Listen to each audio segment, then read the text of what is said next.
여러분 안녕하세요. 혹시 여러분 Great Resignation, 뭐 대퇴사, 대퇴직 이렇게 번역하더라고요. 또 Remote Work, 재택근무로 일하는 거 이런 얘기 많이 들으셨죠? 이제 코로나 이후에 새로운 라이프 스타일의 변화, 그 중에서 하나가 재택근무인 것 같습니다. 그런데 이제 코로나가 끝난 뒤에도 사람들은 재택근무를 많이 선호하는 것 같아요. 또 경제학자들이 분석한 바에 하면은 실제 근로자하고 관리자하고 입장이 다르더라고요. 관리자들은 그래도 회사에서 대면 근무하는 걸 많이 원하는데 근로자들은 그게 아니더라고요. 재택근무를 원합니다. 특히 이제 미국 EU를 중심으로 해서 선진국에서는 이제는 새로운 일자리를 구할 때 재택근무가 몇 %냐 이거를 이제 체크를 한다고 그래요. 하나의 옵션으로 됐다는 거예요. 그러니까 2020년에 재택근무가 전 세계적으로 통계하면은 약 60% 차지했다고 그럽니다. 그런데 이 앞으로의 희망을 물어보니까 앞으로도 50%는 재택근무를 하는 것을 희망한다. 이게 제일 많다고 그래요. 그러니까 재택근무하고 오프라인으로 대면 근무하고 합해지는 것을 우리가 하이브리드 워크라고 하잖아요. 그런데 포스트 코비드 이후에 하이브리드의 패턴은 편하지 않을 것 같아요. 우리가 이걸 따라갈 수밖에 없을 것 같습니다. 그래서 사람들이 이런 논쟁도 합니다. 잠옷을 입고 근무하느냐, 정장을 입고 근무하느냐, 그 잠옷과 정장의 지금 대결이다. 이게 이제 어떻게 전개될 것이냐, 이런 얘기를 하는 분들도 있습니다. 그런데 제 생각에는 얼마나 비중이 높아질지는 모르지만은 모든 우리 라이프 스타일에서 직장, 교육 또는 제품을 구매하는 거, 식당에 가는 거, 이 모든 면에서 하이브리드 추세는 어쩔 수 없을 것 같습니다. 특히 이제 최근에 미국과 유럽 시장에서는 Great Resignation, 대퇴사가 벌어지고 있습니다. 참 우리 입장에서 볼 때는 행복한 고민인데 대퇴사는 뭐냐? 이 일자리가 구직자보다 훨씬 많은 거예요.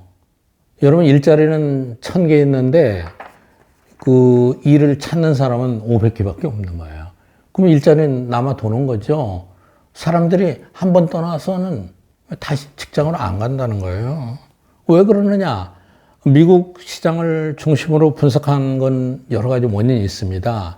최근에 미국 시장에서는 주가가 많이 올랐죠.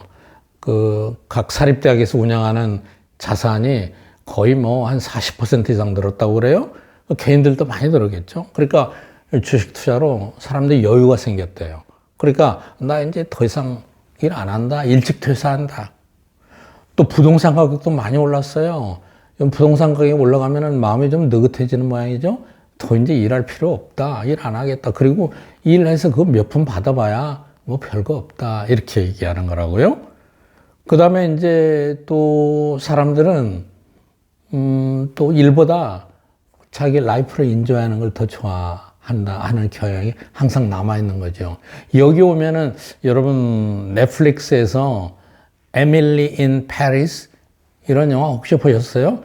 저는 끝까지는 안 봤습니다. 그런데 여기서 나오는 유명한 대사가 인용이 많이 되죠.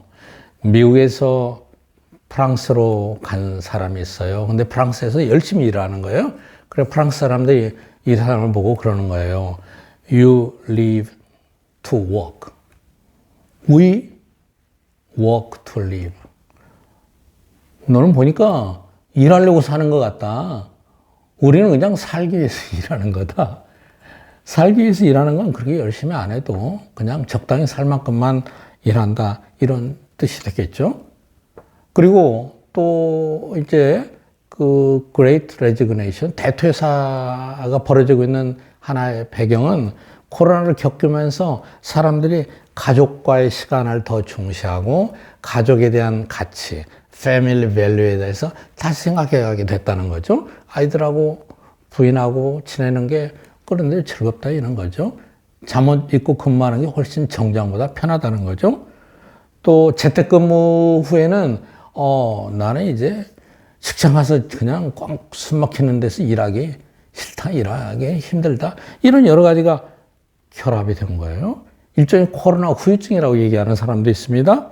거기다가 그동안에 뭐 일부 자산 가격이 올라가고 금융시장 좋은 거 이렇게 그 이익, 캐피탈 게인이 생긴 거 이런 거 보니까 임금은 너무 쥐꼬리만한 거예요. 싫다는 그거 가지고는 만족하지 않다는 거죠. 그리고 새로운 직장을 찾을까 하다가도 아유, 내가 그 옛날 직장에서 너무나 그냥 지치고 혹사당했다. 젊은 사람들은 이럴 때 뭐라고 하나요? 번아웃 됐다나 하나요? 더 이상 이제 못하겠다. 이런 여러 가지 겹쳐가지고 지금 Great Resignation 문제가 발생하게 된 겁니다. 여러분 이 그래프를 한번 보실까요? 이 그림을 보시면은 이거 이제 주로 미국 시장을 중심으로 만들어진 건데 이 보세요. 최근 들어서 2021년 5월, 11월 이후로 어떻게 됐냐면요. 그 넘버 이제 일자리를 그만두고 떠나는 사람 숫자가 어떻게 되십니까? 이 그래프에서 확 올라가고 있잖아요. 이게 이제 대퇴사죠. 안 돌아오는 거예요. 또 이걸 뒷받침하는 게 여기 자료가 하나 더 있습니다. 여기 자료가 하나 더 있는데 이거는 뭐냐면은 이제 일자리하고 그리고 그 일자리를 구하려고 하는 구직자 이거하고 비율을 얘기하는 거죠. 그런데 이걸 보시면은 이 그래프에 이제 맨 마지막에 숫자가 0.7이라고 돼 있는데 말하자면은 일자리는 그 10개 있는데 채워지는 것은 70%밖에 안 채워진다. 이런 얘기가 되는 겁니다. 여러분, 우리도 좀 이런 세상에 살아보면 좋겠어요. 너무나 다르죠? 너무나 다릅니다. 일자리가 구직자보다 훨씬 많은 거는 꼭 미국에만 국한된 게 아니에요. 여러분, 이 그림 자료를 보시면요. 지금 이게 어떤 거냐면은 100이라는 숫자가 있잖아요. 이게 이제 구직자와 일자리를 비교해서 팬데믹 이전에, 코로나 이전에 그 기준을 100이라고 생각하는 겁니다. 그런데 최근에는 어떻게 들어있느냐? 맨 위에가 캐나다예요. 그 다음에 호주, 미국, 영국, EU, 일본인데 일본만 빼놓고 캐나다, 호주, 미국, 영국, EU는 모두 다 지금 일자리가 구직자보다 더 많은 거예요. 그러니까 이 그림의 타이틀이 뭡니다. Help Wanted 이렇게 되어 있는 거죠. 그러니까 지금 서구의 주요한 나라에서는 코로나 이전보다도 일자리는 더 많이 생겼는데 일하려고 하는 사람은 적어진 겁니다.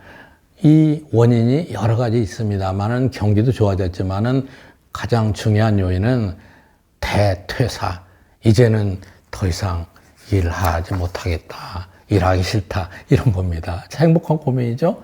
자, 개인의 입장에서 볼 때는 정말 우리가 살기 위해서 일을 하기 때문에 적당한 일과 적당한 삶의 조화를 이루는 게 좋겠죠.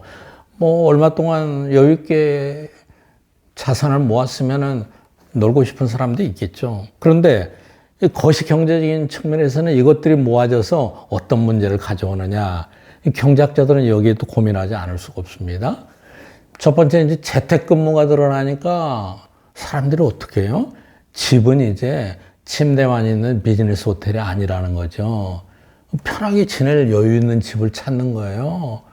그러니까 집에 대한 고급 주택에 대한 수요가 어때요? 자꾸 드러나죠. 고급 주택이 아니라도 조금이라도 깔끔하게 꾸미고 이렇게 되잖아요. 그러니까 재택근무로 인해서 집에 대해서 생각하는 관점이 예전보다 달라지고 집의 수요가 늘어나고 집값을 상승시키는 원인이 되고 있습니다. 집값 상승 원인에 대해서는 여러분 제가 얼마 전에 유튜브에 내보냈는데 이 리모트 워크도 중요한 원인이 되고 있습니다. 또 다른 파장은 여러분 일자리는 많은데 일하려고 하는 사람이 없으면은 어떻게 돼요? 경제학은 수요와 공급으로 설명을 하죠. 일자리 공급은 많은데 일자리 그 수요는 적으면은 결국은 사람은 구하기 힘들다는 얘기 아니겠습니까? 임금이 올라가는 거죠. 임금이 올라갑니다. 근데 지금 경제는 도처에 인플레 요인이 많아요. 우크라이나 전쟁, 그렇죠? 그리고 뭐 저금리, 코로나로 인한 공급망 경색 다 물가 상승 요인인데 이제는 이제 이 대퇴사로 사람 구하기도 힘든 게 된 거예요. 그럼 이게 임금 상승에 압력이 되는 거죠. 그래서 물가를 상승시키는 요인이 되는 겁니다. 그러면은 여러분 물가가 상승되면은 어떻게 해요? 정부에서는 금리를 올립니다. 금리를 올려서 인플레를 억제하려고 그래요. 근데 금리를 올려서 인플레를 억제하면은 경기는 좀 어려워집니다. 왜냐하면은 금융 비용이 높아지니까 신규 투자도 줄어들고 경기는 쉽게 돼요. 경기는 더 침체하는 거예요. 그런데 어떻습니까? 물가는 상승한다고 그랬죠? 경기가 침체한다? 이게 바로 스태그플레이션이거든요. 그래서 전 세계가 스태그플레이션에 직면할 수도 있다. 그러니까는 이 정책 당국의 입장에서 볼 때는 큰 딜레마죠. 이자율을 높이자니 이런 문제가 생기고 이자율을 낮추고 그냥 놔두자니 인플레가 생기고 큰 고민이죠. 특히 우리나라 경우에는 더 큰 고민이죠. 지금 제가 설명드린 것은 외부적인 환경인데 국내 환경은 어떻습니까? 이제 새로운 정부가 출범하면서 공약한 것도 많고 전 정부에서 재정 지출을 늘려놓고 돈이 엄청 풀려 있어요. 또 국제적으로는 이제 어떻습니까? 이런 여러 가지 원인으로 인해서 인플레이션의 압력이 크게 된 겁니다. 내우외환, 어떤 사람은 퍼펙트 스톰이다. 이거를 어떻게 헤쳐나갈지 앞으로 여러분 지켜볼 일입니다. 감사합니다.